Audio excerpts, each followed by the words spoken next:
Salut à tous, ici Adrien D. Aujourd'hui on est le mercredi 21 novembre 2018. Il faut surtout pas que je vous montre mon installation audio pour enregistrer cette vidéo. Il y a une webcam qui pendouille sur un support fabriqué maison. C'est une webcam qui a 15 ans, donc c'est pour ça que le son est un peu bizarre, vous m'entendez en mode mono. C'est parce que c'est la seule solution que j'ai trouvée pour le moment pour continuer à faire les vidéos et que vous m'entendiez sans parasites, puisqu'avec ce nouveau PC, eh bien la carte son me fait des gros parasites avec mon micro jack. Donc le temps que j'investisse dans un micro USB, eh bien vous aurez cette qualité un peu bizarre de son. Et aujourd'hui, on va parler de quoi? Donc je vais démarrer une CentOS, voilà. Je vais démarrer Vivaldi. Pourquoi? Parce que je vais vous faire une vidéo pour vous montrer un autre outil. Ça va être la suite ici de administrer son serveur avec Cockpit démo sur la Red Hat Enterprise Linux 7. Donc je vous ai fait cette démo-là. Ça avait plu effectivement ce que je vous montre des outils un petit peu qui sortent hors du commun, qui ne sont pas forcément traités par des youtubeurs. Surtout français, qui vont se limiter à des logiciels bureautiques. Donc là, c'est des logiciels un petit peu atypiques que je vous montre. Et donc, je vous avais promis de vous montrer une alternative à Cockpit, et donc elle s'appelle Webmin. Donc Webmin, c'est le tout premier outil que j'ai utilisé moi pour administrer mes serveurs Linux au travail. Maintenant, je fais 100% de la ligne de commande. Mais voilà, j'avais utilisé Webmin à un moment donné, parce qu'il était assez sympa, mais je le trouvais à la force trop contraignant. Donc ici, je vais juste récupérer l'adresse IP, voilà, de la machine. Donc, hop, copier. Et donc, je vais m'y connecter sur cette CentOS et je vais vous montrer comment on administre ça à distance. Donc, SSH Adrien, arrobase, l'adresse IP, voilà. On met le mot de passe qui va bien. On a dit le mot de passe qui va bien. Et donc, on va installer Webmin. Donc, pour installer Webmin, dans la partie Downloads, on a un tar.gz si on en a envie. On a un RPM. Donc, moi, je vais prendre le RPM. On a le paquet deb, si on veut utiliser Webmin sur une Debian. On a le source RPM, donc après on a toutes les sources. On a le format Solaris, on a le format zip pour Windows. Faut croire que ça marche sous Windows aussi. Et puis on a sous Gentoo, Emerge Webmin, c'est directement dans les dépôts, dans les sources officielles. Je vous montre ici d'ailleurs, EIX Webmin. Il est dispo là. Donc là, on va faire un petit sudo yum install Webmin. Voilà, donc je colle l'URL.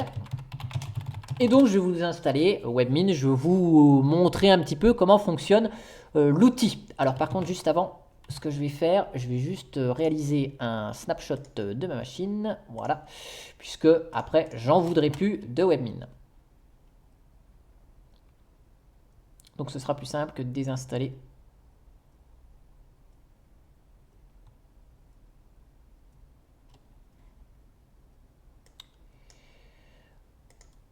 Voilà. Donc, il m'installe Webmin. Les éventuelles dépendances dont il a besoin. Donc il y a notamment net SSL lay, SSL EAY là, voilà. Donc Webmin c'est en Perl l'interface web. Enfin il y a beaucoup de perles derrière. Dès qu'on veut traiter du texte, c'est quand même beaucoup plus sympa du Perl. Voilà. Et donc Webmin va écouter sur le port 10 000. Donc si vous avez un pare-feu avec Firewall CMD, eh bien il faut ouvrir le port 10 000. Webmin étant un vieux logiciel, non, c'est un logiciel assez ancien sur sa conception. On n'a pas de service systemd pour lancer Webmin, donc on le lance à la bonne vieille franquette avec etc init.d webmin start. Voilà, donc sudo etc init.d webmin start. Et donc pour le pare-feu, sudo systemctl -add port. Ici on ajoute un port, pas un service, puisque autant Cockpit était dispo en tant que service, autant là Webmin c'est pas connu, donc on ajoute le port 10 000 avec TCP. Voilà, add, c'est pas systemctl d'ailleurs, je fais n'importe quoi, c'est firewall-cmd, voilà. Et avec un tiret permanent, une fois pour que ça prenne effet à chaque reboot. Et donc ici, IPA, voilà, je vais me connecter. C'est pas celui-là, c'est celui-là. Voilà, copier. Et donc je vais me connecter à Webmin, donc sur le port 10 000. Donc, il nous renvoie sur l'interface HTTPS. Voilà. Et donc, nous voici sur l'interface de connexion de Webmin. Là, je me connecte en route. Et donc, voilà à quoi ressemble Webmin aujourd'hui, en 2018. Donc, c'est une interface qui est assez sympa. Et si ma mémoire est bonne, quand vous vous connectez, vous avez un dashboard. Donc, dashboard. Vous avez le mot en français, moi je ne l'ai pas. Voilà, donc un dashboard. Alors là, il me manque juste un module Perl. Il y a un petit problème de dépendance. Il me manque MD5. Donc, yum search Perl étoile. Je ne sais plus comment il s'appelle. J'aurais peut-être pas dû faire ça. Yum Perl. Yum list. Voilà, Perl. Pipe grep-imd5. Je sais plus si c'est en majuscule ou en minuscule. Voilà, on va installer ça. Sudo yum install et ça. Voilà. Yes. Voilà. Et donc on va voir le tableau de bord. Voilà, dashboard, j'ai trouvé. De la connexion à Webmin. Donc ça, c'est l'interface Webmin 2018.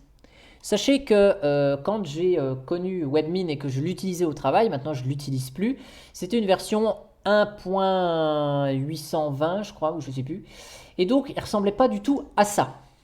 Il ne ressemblait pas du tout à ça, Webmin. Hop, je vous montre le thème. Ah non, c'est pas ça. Webmin, Change Language and Theme. Donc si vous voulez vous mettre d'ailleurs en français, vous pouvez.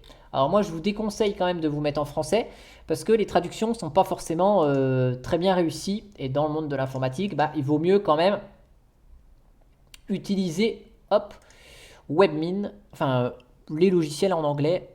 Ça évite les problèmes de traduction. Donc voilà, Webmin à la base, comme moi je l'ai connu, c'était cette interface-là. Et ça ressemblait à ça. Donc ça fait un peu plus vieillot que ce qu'on connaît aujourd'hui. Voilà. Donc là, je vais juste remettre le thème. Voilà. Je vais laisser recharger Webmin. Voilà. Donc dans Webmin ici, bon, on peut faire des backups, bien sûr, de fichiers de conf. On peut changer le thème. Donc ça, c'est toute la partie Webmin, hein, gestion de Webmin. Donc les actions, la configuration. Donc voilà, si on veut autoriser ou non. Donc tous les modules de Webmin vont se faire sur ce modèle-là. Donc de fenêtres cliquables avec des boutons. Et vous pouvez tout configurer votre système avec ce genre de fenêtre. Donc ici, vous pouvez créer des utilisateurs. Par exemple, créer un Webmin user qui s'appelle Adrien. Voilà. Password, et ben je prends le même mot de passe que celui Unix. Voilà. On peut ici donc gérer plein d'options de langue, de thèmes, la sécurité et les modules. Donc voilà, ça ce sont tous les modules qui sont disponibles dans Webmin. Quand les services sont installés, eh bien les modules sont disponibles dans les différentes catégories ici. Et quand les modules sont inutiles parce que le service n'existe pas ou il est mal configuré, ça se trouve dans Unused Module.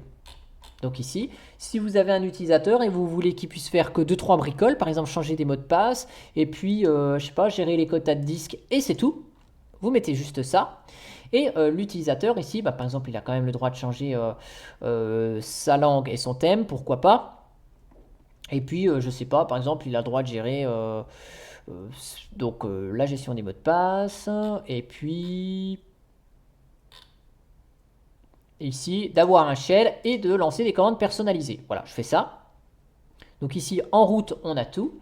Si je me déconnecte et que je me connecte avec Adrien, avec le mot de passe Unix, donc là on reprend la même base de données qui est celle qui est sur le serveur.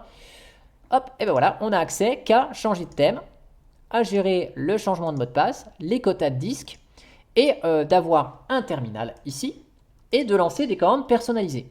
Voilà. Donc ça, c'est la gestion des utilisateurs. Je reviens avec root pour vous montrer la suite et quelques modules. Voilà. Donc dans la partie système, vous pouvez gérer tout votre système. Donc ce qui va être service. Voilà. Donc là, vous avez tous vos services. Si vous voulez gérer, je sais pas moi, le service, bah tiens, si WebMin là, bon bah ok, il se démarre automatiquement, très bien. Donc là, c'est un service, un bon vieux service, hein, donc il se gère avec chkconfig. Donc lui, voilà, on voit qu'il se démarre automatiquement au boot, nickel. Si vous voulez gérer, je sais pas moi, par exemple, GDM, voilà, hop, un service système D, voilà. Bah, on peut redémarrer le service GDM, on peut le stopper, on peut le supprimer, on peut le démarrer maintenant, on peut le mettre au boot ou pas. Voilà, donc si je fais restart now, hop, voilà, vous voyez, GDM se recharge automatiquement. Donc on peut changer les mots de passe, gérer les disques, les quotas, les backups, la rotation des fichiers système, les applications qui se lancent avec certains MIM, voilà. L'authentification, les process qui fonctionnent. Donc là, c'est ni plus ni moins qu'un PS, mais qui est lancé sur la machine, mais qui est retourné sous forme de tableau. On a éventuellement des infos sur les commandes qui sont planifiées, les crons. Voilà, donc on voit que cron, voilà, on peut ajouter une règle cron qui fait une chose. Voilà, donc par exemple, je veux, hop, créer un nouveau truc. Ben voilà, plutôt que de se rappeler de la syntaxe de cron, où c'est les minutes, les jours, les machins, les trucs, les bidules, les chouettes, et ben si vous voulez faire du lundi au vendredi une tâche qui se déroule tous les jours à minuit 30, ben vous cliquez sur 30 ici, donc 30, voilà. Ici, vous prenez à minuit. Vous prenez les jours, bah ça c'est tous les jours, voilà, peu importe, tous les mois. Mais vous voulez lundi, mardi, mercredi, jeudi, vendredi, samedi. Non, même pas samedi. Hop, voilà. Hop. Et la commande c'est echo toto par exemple. J'en sais rien, je mets n'importe quoi. Voilà. On peut spécifier un utilisateur bien particulier. Voilà. Hop, create. Bon, the user not allowed to access cron. Ah oui, alors il faut peut-être mettre root quand même. Voilà. Hop. Donc active. Je recommence. 30. Minuit. Donc là, tous les jours. Hop. Lundi, mardi, mercredi, jeudi, vendredi. Create. Et voilà. Et donc là, j'ai mon echo toto. Et donc si je fais un sudo. Alors je vais me connecter en route. Cron tab -L pour lister, et bien voilà, j'ai mon cron tab qui est écrit ici. Voilà. Donc ça, c'est sympa.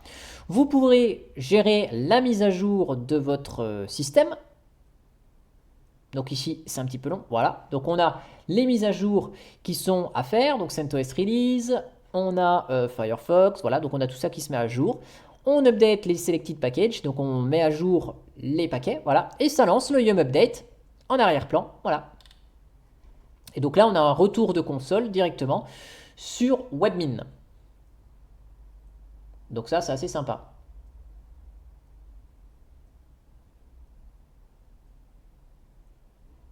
Donc là, si on s'en va, il nous prévient que, attention, si on continue, hein, eh bien, ça peut être perdu, hein, les changements.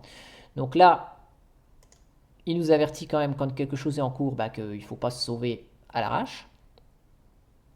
Donc là, je vais laisser la mise à jour des paquets se terminer. Il n'y en a pas pour très longtemps. Normalement.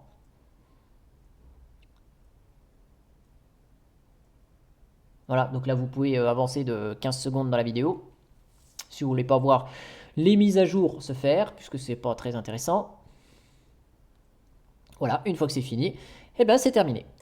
Alors là, je vais laisser vraiment terminer le module. Voilà. Donc return. On peut installer des paquets, par exemple ici. Alors, hop, je vais me connecter. Voilà. Hop, je vais me mettre en grand. Et puis, je sais pas, par exemple, dessus, il me manque un logiciel sur ma CentOS. Donc, on va regarder ce qu'il y a vite fait. Donc, Firefox, LibreOffice, ok. Bah, par exemple, je me dis, tiens, je vais installer Thunderbird. Eh bien, c'est possible ici. Package from Yum. Donc, on peut ici chercher quelque chose. Thunderbird. Voilà. Et donc ici, ça va lancer ni plus ni moins qu'un Yum List, hein, la même chose que j'ai lancé tout à l'heure pour chercher mon paquet Perl qui me manquait.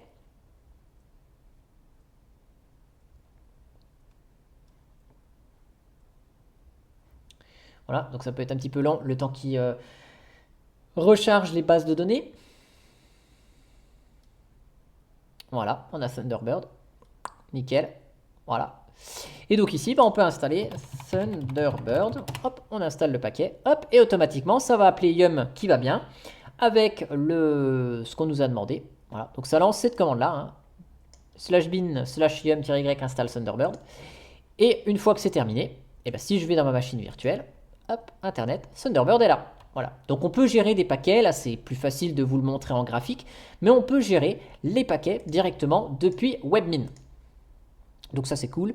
On a la gestion des logs, on a la gestion des utilisateurs et des groupes. Donc là, vu que je suis dans la rubrique système, c'est les utilisateurs et les groupes du système, et non pas de Webmin. Dans la partie serveur, donc ici il n'y a pas grand chose, je vous montre avec SSH. Vous pouvez gérer SSH directement.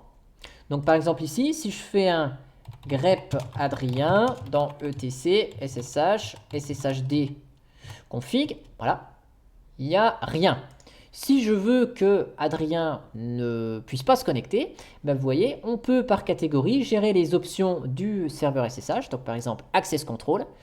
Je veux interdire Adrien de se connecter, ben je mets Deny Users Adrien. Je sauvegarde. Ici, en appliquant les changements, ça redémarre le service SSH. Et donc, si je refais mon petit grep Adrien, eh ben, on voit que ça a ajouté dans le fichier sshd config le Deny Users Adrien. Voilà. Donc, avec quelques lignes ici, quelques boutons, quelques textes écrits, eh bien, ça configure notre serveur SSH. Voilà. Donc, on peut gérer voilà, des options sur les autres. Voilà. Est-ce qu'on a le droit... voilà, je sais pas moi, est-ce qu'on met de la compression? Est-ce qu'on change le numéro de port? Est-ce qu'on accepte les forward connections? Voilà. Donc on peut tout configurer. Dans Others, ben, on a le terminal shell, hein, ce que je vous ai montré tout à l'heure. Donc voilà, on peut lister, on peut lancer des commandes. Hein, cat, ou par exemple, ben, mon fameux tiens, less cat etc ssh sshd config. Hop, voilà, l'autocomplétion fonctionne, donc c'est sympa. Si on fait flèche du haut, ça marche, voilà, on peut naviguer. Des commandes comme less, bah, elles sont un peu plus complexes parce qu'elles ne fonctionnent pas, mais on peut remonter en tout cas avec la souris. Donc ça, c'est sympa. On a des custom commandes, donc on peut créer un certain nombre de commandes pré-personnalisées. Donc ici, par exemple, test. La commande, ça va être un df-h, par exemple, pour voir l'espace disque. Donc, par exemple, voir espace disque. Et donc, si vous avez des disques, si vous avez des stagiaires ou autres, bah, vous pouvez leur donner, par exemple, l'accès juste à custom commande. Puis vous lui dites, ah bah tiens, tu peux vérifier tous les matins s'il y a de la place sur les disques durs. Bah, vous lancez ça. Par exemple, même, hop, def, juste la racine. Voilà. Le lancer en tant qu'un utilisateur particulier, root, voilà. Est-ce qu'on utilise l'environnement de root? Ouais, par exemple. Et on crée notre commande. Et après, on a la liste des commandes qui s'affichent sous forme de bouton. On clique ici et hop, voilà. On a le résultat de la commande df-h/. Voilà. On a même un gestionnaire de fichiers, voilà, sur lequel on peut aller voir ce qui se passe. Par exemple, dans Home, Adrien, voilà, téléchargement, bon, il n'y a rien, voilà. On peut naviguer de dossier en dossier. On peut créer des dossiers, modifier des choses, copier-coller, chercher, changer les permissions. Enfin, on peut faire pas mal de choses, voilà. Bon, on peut gérer les modules Perl, ça c'est utile parce que Webmin utilise Perl pour le coup. Voilà, SSH login. Donc là, SSH login, ça nous permet d'avoir une console ici. Et si on a Java, eh ben on a la petite console en Java et on peut se connecter. Ça, c'est cool. Là, on peut voir le statut du système et des serveurs. Voilà. Donc là, si les services sont démarrés, arrêtés, stoppés. Voilà. Dans la partie networking, on peut gérer Firewall D. La vidéo commence à s'éterniser, donc je vais aller vraiment aux choses essentielles. Mais voilà, on peut gérer ces services, ajouter un service. Voilà, hop, vous voulez ajouter, je sais pas, moi, vous avez installé un serveur web. Hop, vous voulez autoriser HTTP, le port, enfin le service. Hop, créer, et hop, ça crée dans le pare-feu le truc qui va bien. Vous en voulez plus, vous cliquez, vous supprimez, et c'est bon. Donc là, il y a une gestion de Firewall D, de IP Tables s'il est existant, voilà. Vous pouvez gérer la configuration des interfaces, voilà. Donc voilà, vous mettre en DHCP, boot P, désactiver, voilà, mettre l'adresse IP, le masque. Donc ça, c'est assez cool. Allez, je vais passer vite. Vous avez toute la partie hardware où vous pouvez gérer bah voilà, le RAID. Donc là, tout est dispo dans la version desktop hein, de CentOS. Le LVM, voilà, hop, j'ai mon LVM. Je vois les infos de mon volume groupe. Je peux gérer mes disques physiques. Je peux gérer mes volumes logiques. Voilà, donc j'ai mon volume là. Je peux l'agrandir, je peux le réduire. Je peux faire tout ce qu'on veut. Voilà, donc là, bon, bah, je ne vais pas pouvoir l'agrandir beaucoup puisque à mon avis, je suis déjà à fond. Mais on peut gérer ça. On peut gérer les données smart. Voilà, donc ici, bon, il n'y a pas grand-chose puisque c'est un disque virtuel, hein, mais on a le support avec SmartCTL. On peut voir le statut des disques. Gérer la date et l'heure. Donc, j'ai laissé charger. On a bien sûr gestion date et heure. Changer le time zone, donc le fuseau horaire. Gérer NTP. La partie cluster, bah ça vous permet de mettre dans une seule interface WebMin plusieurs autres serveurs. Donc ici, vous pouvez, hop, voilà, mettre d'autres serveurs sur lesquels vous avez installé WebMin. Et tous les modules qui sont disponibles dans WebMin, mais qui ne sont pas utilisables sur votre machine, par exemple ici, j'ai pas de serveur web, eh bien, il est dans Unused Module. Là, voilà, Apache Web Server, il est ici parce qu'il détecte que HTTPD n'existe pas. Voilà. Donc ça, ce sont tous les modules qui sont disponibles.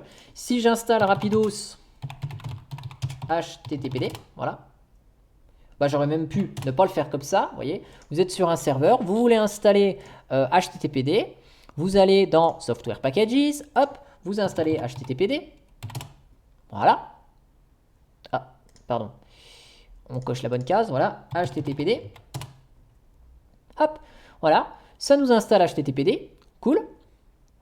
Ensuite, une fois que c'est terminé, donc on a les infos ici hein, qui sont retournées. On a notre serveur web, il est là, donc on va dans Networking Firewall D autoriser HTTPD, donc le port HTTPD, Add a load service, HTTPD, HTTP, voilà, le service c'est HTTP. Ensuite, on veut que le service systemd se lance directement. Bah, system, boot up and shutdown. On va chercher HTTPD. Voilà, il est là. Donc par défaut, il n'est pas démarré. Donc, je le mets au boot. Je sauvegarde. Donc là, ça fait le systemctl enable HTTPD. Et puis, si je veux le démarrer, hop, je clique dessus. Start now. Et voilà. Et maintenant, si je cherche ça, HTTP. Alors, hop, starting HTTP, down, ok. Je rafraîchis. On devrait avoir HTTPD, mais peut-être il n'est pas configuré du tout. Restart now.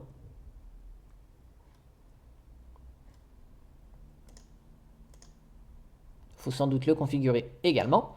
Et donc ici, dans serveur, vous n'avez rien ici, puisque Apache, il est là. Donc pour que les modules se rafraîchissent, vous faites refresh module. Et ici, il va redétecter que Apache existe. Et dans servers, vous avez Apache Web Server. Voilà. Et donc ici, bon bah il y a sans doute quelque chose pour le configurer correctement. Vous voyez, moi je préfère quand même tout faire en ligne de commande, mais ici, c'est quand même assez facile à mettre en œuvre. Voilà, alors il n'a pas démarré, je ne sais pas pourquoi. Systemctl, status, HTTPD. Il est pourtant démarré. Alors ça vient peut-être de Firewall D. HTTPD, ouais. Ah bah oui, il faut appliquer la configuration parce que là, effectivement, j'ai ajouté, mais j'ai pas appliqué la configuration. Voilà. Donc ça, à mon avis, c'est l'équivalent de -- permanent. Et donc voilà, en appliquant la config, forcément ça marche. Voilà. Ça fait la commande avec -- permanent. Donc il faut appliquer la config pour recharger le pare-feu. Voilà. On a juste la petite info comme quoi il a perdu la connexion le temps que ça redémarre. Et effectivement, il a bien perdu la connexion. Donc il y a peut-être des trucs qui sont pas tout à fait au point. ETC init webmin restart, à moins que ce soit webmin qui est planté, c'est peut-être un aléa du direct. Alors je vais juste firewall-cmd add. Ah bah si, je sais pourquoi. Parce que j'ai fait un add port tout à l'heure. Hop hop hop hop hop. J'ai fait un add port, mais il n'était pas permanent. Donc forcément, quand on recharge la config du pare-feu, eh bien, on se retrouve coupé. Qu'est-ce que j'ai tapé comme commande tout à l'heure? Je sais pas. Toc, firewall cmd. Voilà, donc ça, il n'était pas permanent. Donc c'est juste pour ça que je me suis retrouvé coupé. Voilà, le webmin, il est toujours là. Voilà. Donc ça, c'était juste que j'ai pas fait ce qu'il fallait tout à l'heure. Mais effectivement, je compte pas garder webmin. Je vais restaurer le snapshot, donc je suis pas allé plus loin. Mais voilà. En tout cas, j'espère que cette présentation de webmin vous aura plu. J'espère que la qualité du micro, eh ben, elle n'est pas trop mauvaise parce que c'est un micro qui est sur une webcam et qui a un peu 10-12 ans, je pense. Donc j'espère que la qualité est quand même pas trop mauvaise. Et puis bah, je vais mettre en ligne cette vidéo dès que possible. Et moi, j'espère que ça vous a plu. Et je vous donne rendez-vous pour une prochaine vidéo qui traitera d'un autre sujet. Pour le moment, je ne sais pas lequel. Allez, à ciao ciao!